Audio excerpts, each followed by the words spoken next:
qual que é a ideia aqui então? A gente falou de crescimento, de mentalidade, a gente falou de marketing, de como ir para o mercado, como se posicionar, sabe que pessoas, a gente trabalha querendo ou não para pessoas, né? Mas para a gente conseguir destravar tudo isso, a gente trouxe aqui 7 alavancas que vão trazer um pouco mais de visibilidade do que a gente pode fazer para, de fato, implementar tudo isso que a gente acaba trazendo na estratégia, né? Então, a nossa metodologia, que a gente vem trabalhando na Rosseto Lorenzi, a gente trabalha em 2 lentes, né? A lente de valor, que no fim das contas é o que mais importa hoje para o empresário, porque é onde a gente vai trabalhar o valuation da empresa, onde vai trabalhar o crescimento exponencial dela, onde a gente vai trabalhar o balanço, que é o que vai te transformar perene e de fato vai gerar o grande valor no final do dia, né? Mas também, para te poder chegar lá, tu tem que chegar no dia a dia e quebrar isso em resultados. Então tu tem que ter uma margem boa, tu tem que ter faturamento, tu tem que ter um time operacional, tem que ter eficiência, tu tem que gerar caixa, porque senão todo teu sonho ali, teu objetivo, ele acaba não se concretizando, né? Então tu pensa no longo prazo, como o Fábio trouxe muito bem na parte da mentalidade da estratégia, no valor, no patrimônio da tua empresa, e tu quebra isso no dia de hoje, como é que tu pode chegar lá. E aí uma das primeiras alavancas que a gente fala é a questão do capital de giro explosivo. Então o que é muito comum em muitas empresas, né? É a gente, a cada vez que tu acelera ela, se ela não estiver bem estruturada com o teu capital de giro, ou seja, se tu precisa botar mais dinheiro para crescer, do tempo que tu vai receber ele, mesmo a gente trazendo uma margem boa, tu vai precisar de muito dinheiro para chegar lá, e no fim do dia é o que acontece muito. A gente trabalha e chega, cara, mas tô vendendo, as coisas estão funcionando, mas cadê o meu dinheiro? Onde é que ele tá, né? Então, muitas vezes ele está no problema do ciclo financeiro. Vou dar um exemplo de um cliente que a gente atende, né? Ele é um cliente de metalúrgica, né? Então ele trabalha com peças e ele veio assim, feliz da vida. A gente está fazendo um turnaround, né? Que está numa dificuldade muito grande. E ele veio feliz da vida e disse, cara, fechei um contrato aqui, nós vamos dobrar a receita da empresa. Mas, cara, sensacional, isso é excelente. Só que eu vou te explicar o porquê que a gente não tem dinheiro para fazer isso. Porque ele falou, só que agora para eu conseguir atender ele, eu preciso comprar uma máquina de 1 milhão, eu preciso comprar mais 500 mil de matéria-prima e eu preciso pagar 3 meses de folha, porque é o tempo de eu conseguir processar tudo para eu vender e o cara vai me pagar em 90 dias. Cara, então se botar na conta, eu fiz uns 3, 4 milhões. Só que hoje tu não tem zero na conta, né? Então, tem como trabalhar isso, tem como chegar lá, tem que pensar diferente. Mas isso é muito comum, é uma alavanca que trava muitas empresas de crescer, simplesmente porque tu não atacou o teu ciclo financeiro, né? Que é o tempo que se tu paga na frente antes de receber. Então, é algo bem importante aqui, principalmente quem trabalha com estoque, quem trabalha com manufatura, indústria, isso impacta diretamente. Na parte de serviço costuma ser um pouco menos, mas normalmente tem também, a gente trabalha com muitas pessoas, custo fixo elevado. Se tu joga o prazo muito para frente, tu sempre vai ter que estar trabalhando, pagando teu custo fixo, mas o teu recebimento ele é diluído, né? Então esse aqui é uma alavanca bem importante que a gente acaba olhando sempre quando a gente atende nossos clientes. Beleza, a gente falou de ciclo ali, então é recebimento e pagamento, é como eu recebo e em quanto tempo eu pago minhas contas. Aí tem a segunda alavanca que é muito importante, que é a segunda alavanca, a gente fala da precificação. Acho que ninguém aqui precificou assim, eu acho que tá bom, ela é boa aqui no feeling, né? Eu vejo, não, acho que esse custo aqui, eu gasto mais ou menos isso, se eu botar aquilo ali, acho que tá bom para mim, né? Então no feeling ela é muito boa, mas quando tu vai lá no teu resultado, no fim das contas, quando chega lá para prestar a conta, olhar o extrato no banco, mas o que aconteceu, né? Tá muito ruim as contas. Então, a precificação ela também é muito importante. Muitas vezes a gente acaba baixando o preço, a gente acaba se submetendo a ter penetração no mercado, diz, vou baixar meu ticket, preciso girar. Então, isso também ela acaba trazendo, às vezes, um déficit para o teu negócio, e não é positivo. Às vezes, então, é melhor tu vender menos, mas com um posicionamento melhor de margem de precificação, tu vai ter um resultado melhor. Então, isso é uma alavanca muito comum que a gente olha, é bem comum de pessoal querer baixar preço para conseguir fechar a venda, mas muitas vezes tu tem um problema de precificação, tu tem um problema de estrutura interna, tu tem um problema de tu olhar para dentro e conseguir organizar todos os custos que muitas vezes tu não está colocando na conta na hora de precificar, de custos invisíveis, custos administrativos, custos de impostos, desperdício, e outras coisas similares. Então, o que é um sinal de alerta quando a gente encontra, né? Volume de venda em alta, está constante, só que a margem bruta, quando tu vai dar teu resultado, ela cai. Então, ou seja, tu está perdendo o resultado. E uma solução é tu revisar a tua estrutura de custo, é tu trazer para a realidade ali um método de precificação de produto e serviço mais eficiente. Isso soluciona boa parte dessa tua alavanca. E aí, quando a gente vai para a alavanca 3, a gente fala aqui do mix comprador de crescimento, né? Então, por que comprador de crescimento? Porque muitas vezes tu está tirando dinheiro do teu bolso, tu mesmo está comprando para te poder crescer mais. Tá, mas o que é isso, né? Que esquisito. Mas é quando tu trabalha com mix de baixa rentabilidade, mix de produtos ou serviços, em que muitas vezes tu está tirando dinheiro do bolso. Tu nem sabe, às vezes, que esse aqui tu pagou 10 e tu está vendendo por 8. Então, tu está crescendo, tá vendo a receita lá crescer, né? Mas, quando tu vai enxergar no final do dia, tu estás comprando esse crescimento. Quem está pagando ele, financiando, é tu mesmo, porque tu está no prejuízo. Então, é muito comum, hoje, querer focar só na venda e tu não focar na margem. Então, tu ter, às vezes, produtos de baixa rentabilidade, um mix como um todo, que ele é muito, com uma rentabilidade muito baixa, e que tu pode atacar. Às vezes tu pode ter lá o famoso boi de piranha, né? Eu vou ter um produtinho para chamar que vai estar lá com a margem comprometida, mas no todo, quando eu tiver meu time comercial, quando eu tiver minha estratégia de venda, ele tem que estar focado não só na performance da venda, mas sim na margem que esse time de vendas vai trazer para dentro. Então o sinal de alerta é muita venda batida, muitas vezes tu está vendendo mais do que tu quer, só que lá tua margem consegue cair, ela fica uma margem pior do que tu já estava esperando e tu começa a ter muito volume também, tu começa a entender assim, problemas de operacional, problemas de devolução, problemas de reclamação, problemas nesse sentido que tu acaba já sinalizando que tu está acelerando então essa compra do teu crescimento. Como é que tu consegue analisar, né, uma solução que tu faz? É tu analisar o impacto de cada venda por duas lentes, que é as lentes que a gente traz, né? Então a lente da margem bruta do cliente, ou cada venda que eu estou trazendo de fato está me trazendo uma margem de contribuição que vai pagar toda a minha estrutura, e também pela margem lá do cliente, no sentido se para o cliente está sendo positivo, se a entrega está sendo boa, então isso é bem importante, porque também não adianta às vezes tu vender muito e tu não conseguir entregar, logo o teu LTV vai ser muito curto, o custo todo que tu teve de CAC, de aquisição do cliente, a conta acaba não fechando no médio prazo, né? Outras coisas assim que é bem curioso, que é bem comum, né? Tu contratar o custo e a despesa fixa antes de tu contratar a receita. Então é um pouco aquilo do que até o Fábio estava falando antes, né? De tu ter uma estrutura, eu disse, então agora eu vou contratar mais 2 pessoas, porque eu vou crescer 20%, isso aí talvez vai me trazer resultado, eu vou pensando por essa analogia, daí tu já começa a aumentar teu time, tu já começa a gastar mais com alguma coisa de marketing, já começa ou investir numa nova cadeira, num computador, num negócio. E isso, o que acontece quando tu faz isso, né? Então a empresa contrata a estrutura antes de tu buscar eficiência, olhar lá para dentro, olhar para dentro do teu negócio e ver o que tu consegue fazer de melhor, o que tu consegue eliminar que tu tem de desperdício, processos que não fazem sentido, né?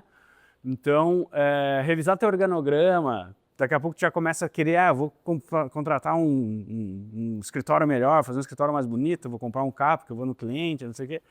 E tu já começa a contratar toda essa despesa de custo antes de tu, de fato, trazer a receita para dentro do teu negócio. Então, como que normalmente tu enxerga isso, né? Tu enxerga quando todas as despesas administrativas, gerais, lá teu SG&A, ele começa a crescer mais do que a tua receita em percentual. Então, tu de fato, tu está enxergando que tu está fazendo um investimento muito antes de tu trazer a tua receita. Sendo que hoje, tu consegue ter estratégias em tu contratar a receita antes de tu começar a contratar a despesa, né? Então, um fato é aqui, né? A gente queria fazer o nosso evento, a gente primeiro pensou assim, tá, mas como é que nós vamos fazer evento? Quantas pessoas nós vamos tentar convidar? Como é que vai ser o próximo passo? Qual vai ser a estratégia? Então, a gente pensou em tudo antes, programou tudo antes do que simplesmente chegou e fez e aí esperou vir, né? E aí, muita gente faz isso hoje, no digital é muito comum, né? Tu primeiro pensa no produto, lança ele, faz um teste, vê a aceitação, deu certo, não deu? Esse aqui eu acho que vai dar certo, daí eu vou investir. Não eu investir primeiro para depois ver se vai dar certo, né? Então, é muito comum a gente enxergar isso e muitas vezes isso vai te consumir no teu próprio crescimento, porque tu começa a ficar ineficiente operacionalmente, tu começa a faltar teu caixa, capital de giro, problemas operacionais e tu não consegue pensar naquela parte estratégica de tu fazer o 10 vezes, ou 100 vezes e de fato pensar um pouco fora da caixa. E a solução, então, primeiro é isso, né? Tu contratar a tua receita, tu achar os canais de venda antes de tu já sair com investimentos elevados. Uma outra alavanca que a gente enxerga muito quando a gente vai fazer o nosso mapa verde, que a gente olha todos os ângulos da empresa nos 360, é a parte da ineficiência oculta, né? Então, são processos que são mal desenhados, tem desperdícios lá de retrabalho, de estoque, desorganização, falta de padronização. Aí tu enxerga que a operação não consegue escalar, ela bate no teto, tu vê que ela tá confuso aquele dia a dia, né? E aí eu e o Rita, a gente estava entrando num cliente lá, a gente foi fazer uma imersão, né? A primeira coisa que a gente foi fazer foi uma imersão. Vamos sentar na sala lá, vamos conversar com as pessoas, vamos dar uma olhada.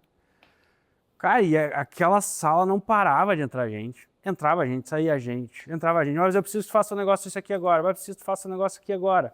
Daqui a pouco saía, tu esqueceu aquela coisa lá. Na hora a gente já entendeu, cara. Não preciso nem parar mais para ver o que tem aqui dentro, né?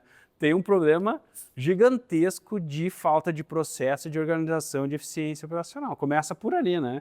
Então, a primeira pergunta na reunião que eu fiz, eu disse, cara, por que tanta gente entra na sala e sai da sala desse jeito, né? Dele, é porque é desorganizado. Bom, então tá entendido, né? Vamos começar a pensar por aí. Então, então exatamente são coisas que tu enxerga, né? São a operação que não escala, são novos clientes que, na verdade, eles só te traz mais dificuldade de atendimento, fica mais complexo de tu fazer. Então, o sinal de alerta é exatamente quando aumenta as vendas, mas o caos operacional, os problemas aumentam de forma exponencial. E isso traz muita ineficiência, isso impacta na tua qualidade do teu atendimento, na qualidade do teu time, do giro, no teu turnover, impacta nos teus custos também, né? Então isso acaba sendo meio importante. E aí a solução é aquela solução simples do PDCA, que eu acho que é um ponto bacana, o Falcone usa muito, né? Então tu fazer um mapeamento, um planejamento, buscar trazer a implementação, né? Que é muito importante, e principalmente acompanhar os processos. Então acompanhamento de processos, pessoas e os indicadores, porque a gente acaba muitas vezes delargando, né? Então vai ali, desenha um pouquinho e passa para frente, daqui 2 semanas o problema está lá de volta, porque a gente não criou uma estrutura de acompanhamento. E a sexta alavanca, então, é a alocação sem tese. Isso aqui é bem comum também. Principalmente o cara que é empreendedor, a gente gosta de ver coisas novas, isso te anima com as coisas, né? Tu vem com aquelas ideias que tu viu na rua, uma coisa diferente, então tu tem sempre 5, 10 ideias, só que os recursos eles são limitados e os desejos são ilimitados. Então, é muito comum a alocação sem tese, né? A gente acaba lá olhando para os nossos desejos e na hora tu vai pelo impulso e tu não parou para entender quais daquelas teses de investimentos, quais daqueles novas ideias sensacionais de fato vão te trazer o melhor retorno. Seja o retorno estratégico, exponencial, seja um retorno às vezes de uma cultura, seja um retorno interno, algum objetivo que tu tem, né? Então, essa questão da alocação sem tese, ela é muito fundamental para preservar a tua estratégia e também para preservar teu capital e teus resultados. Que aí tu vai conseguir, de fato, escolher, das 5 tu vai escolher 1, 2, e vai focar, elas vão performar e a partir daquilo ali tu consegue ir para as próximas teses e, de fato, acelerar o teu crescimento, conseguir investir em coisas diferentes que vão transformar o teu negócio. Então, tu ter uma análise comparativa de cada retorno, de cada processo é importante para tomar de decisão. E a última que a gente comenta, que é muito comum também nas empresas, principalmente empresas familiares, né, que a gente acaba atuando bastante, é a alavanca da governança fraca. Que é aquilo aí, como o Fábio comentou, a gente comentou já várias vezes, todo mundo sabe, o operacional suga a gente demais, e a gente acaba muitas vezes querendo resolver rápido e não quer parar e ter o tempo para trazer a governança e trazer o ensinamento e tu te multiplicar dentro da empresa, né? E um jeito de tu fazer isso é com governança. Então a gente precisa ter os momentos em que os planos saem do papel, saem daquele apagar incêndio diário, e tu senta e cria rituais e métricas para te entender se o teu caminho que tu está indo é o que tu quer mesmo ou não, e tu já fazer a correção naquele momento. E com isso também cria uma cultura de responsabilidade, uma cultura em que as pessoas que vão estar envolvidas, as lideranças, vão ter suas responsabilidades, vão ter seus compromissos, vão ter suas metas e vão ter também a sua autonomia. Tu vai conseguir naquele momento educar, fazer essa transposição do que tu tem em mente, do que tu quer para a tua empresa, para isso se tornar uma cultura dentro do teu negócio como um todo, e cada vez mais tu vai tendo, então, tempo para te sair do operacional e focar no que, de fato, crescimento de longo prazo, mas sem nunca perder os 10% do teu olho lá, que é um pouco do que o Flávio fala, né? Tu simplesmente... Um outro caso curioso, um outro cliente nosso foi assim, a empresa dele deu um boom, assim, deu uma melhorada rápida na receita, e ele achou que tava tudo certo. Ele pegou, contratou um cara lá e foi fazer outras coisas. Vou criar uma outra empresa e tal. Passou 6 meses, o negócio dele afundou, os custos dispararam, o cara começou a contratar um monte de gente, ele nem sabia, não tinha governança, não tinha momento de reunião de resultados, ele só via que estava pingando os caixas. Quando começou a dar problema de faltar dinheiro, dizer o financeiro ligava, não tem dinheiro, aí que ele foi cair na real. E aí a empresa já estava num caminho já bem difícil, né? Então ter o ritual de governança é muito importante, apesar de ser chato, né? De ser moroso, de ter que estar ali todo dia fazendo ou períodos em períodos fazendo esse momento aí de alinhamento, de planejamento, de revisão. E com isso, então, como é que tu resolve isso, né? Com rituais de gestão, com indicadores de performance, com pessoas responsáveis por cada indicador, e tu vai distribuindo isso, vai dando autonomia e trazendo também conhecimento. E aí um pouco, essas são as 7 alavancas que a gente olha quando a gente entra fazer um diagnóstico, ali, um mapeamento dentro de uma empresa, né? E a gente também, através disso, tu vai olhar todas essas alavancas, existem outras, mas a gente vai olhar essas, a gente vai olhar, fazer também um entendimento a partir delas de qual situação essa empresa está. Porque isso é muito importante, é aquilo, né? Tu vai no médico, ele vai lá te fazer uma avaliação completa em ti e ele vai abrir uma caixa de ferramentas, né? Bom, esse cara tem isso, isso, aquilo, então eu vou usar esse remédio, essa consulta, esse exame, eu vou fazer esse procedimento. Só que ele só faz isso a partir de um diagnóstico, de um mapeamento completo, que ele vai saber qual alavanca usar. E a primeira coisa que a gente faz, depois de trabalhar algumas alavancas, a gente vai fazer o mapeamento da maturidade dessa empresa. Então, sempre, uma empresa ela vai estar em um desses 3 cenários. Ou estágio de turnaround, sobrevivência, caos, né? É aquela empresa que está em momento de extrema crise, sem dinheiro, liquidez muito baixa. Nessa empresa a gente vai focar muito em trabalhar um pilar, que é muito o pilar do resultado. Lembra lá no início eu falei valor e resultado? Essa empresa a gente nem consegue parar em pensar em valor nela agora, a gente precisa falar em resultado imediato. É o cara que chegou com gripe, mas ele está com câncer de pele na perna, o que tu vai fazer, né?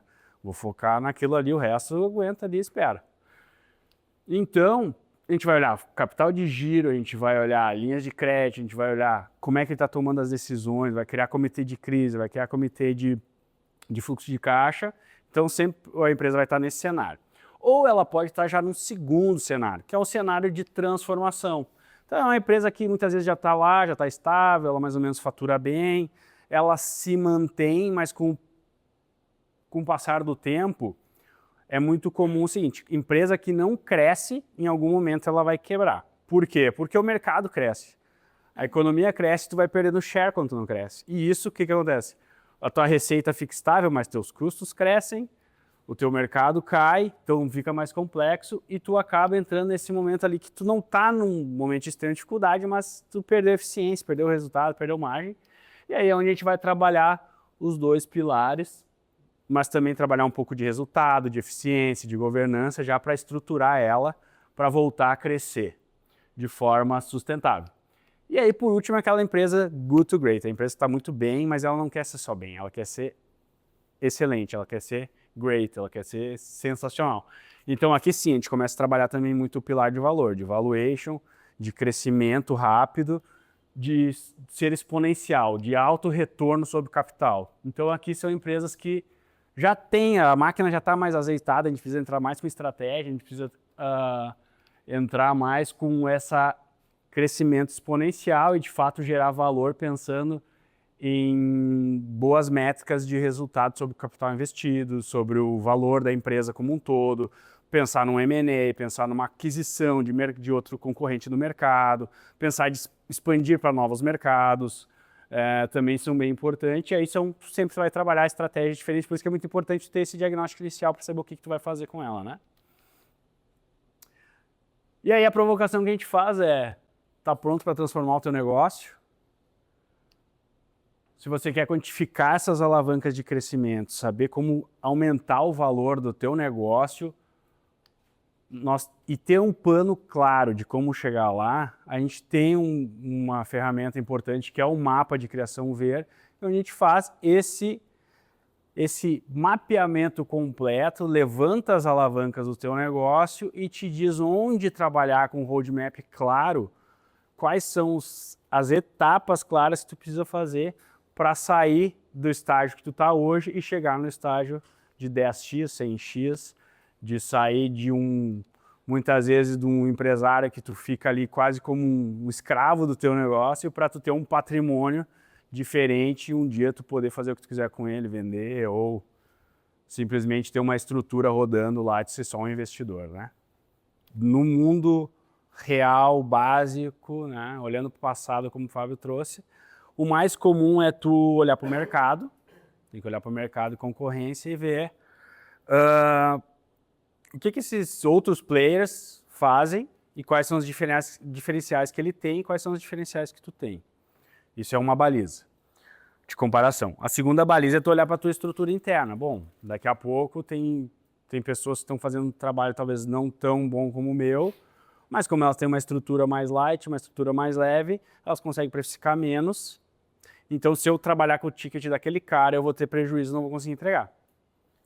Então, isso também é um ponto, tu saber a tua estrutura e entender como tu precificar para te chegar ter um ticket que vai pagar o que tu precisa, ter essa margem de contribuição para te seguir rodando.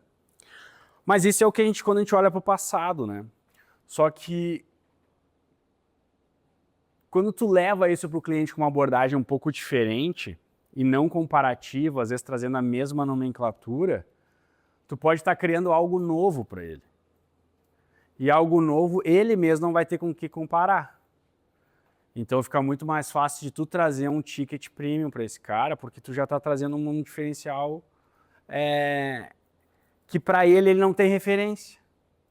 Então é muito diferente, por exemplo, no nosso caso clássico, se eu chegar aqui e falar que a gente é uma consultoria de financeira, uma consultoria de redução de custo, uma consultoria de growth, é uma coisa mais comum, certo? É uma coisa que tu consegue comparar, tem milhares. Mas quando a gente chega com uma abordagem dizendo que eu não vou fazer só isso, eu vou olhar para o teu negócio, vou olhar para ti, para o teu negócio, para a tua estrutura, para a tua cultura, para o teu sonho, para o teu planejamento, e eu vou traduzir isso num roadmap e muitas vezes eu vou te ajudar, depende do produto que tu precisa, né? Ou como a gente pode fazer. Vou te ajudar a chegar lá e atingir o teu sonho, o teu objetivo, o negócio da tua empresa. Eu vou gerar valor, é patrimônio. Isso aqui se transforma, é exponencial, né? Então, quando tu traz a abordagem nesse sentido, fica muito mais difícil dele comparar. E fica muito mais fácil dele entender o valor que tu entrega. Então, tem essas duas comparações assim que acaba ajudando muito na hora de precificar. Mas, claro, sempre tu vai olhar um pouco para o mercado, o trade-off que ele pode ter e a tua estrutura, mas também tu conseguir vender isso e envelopar diferente, né? Legal, pessoal. Obrigado, viu?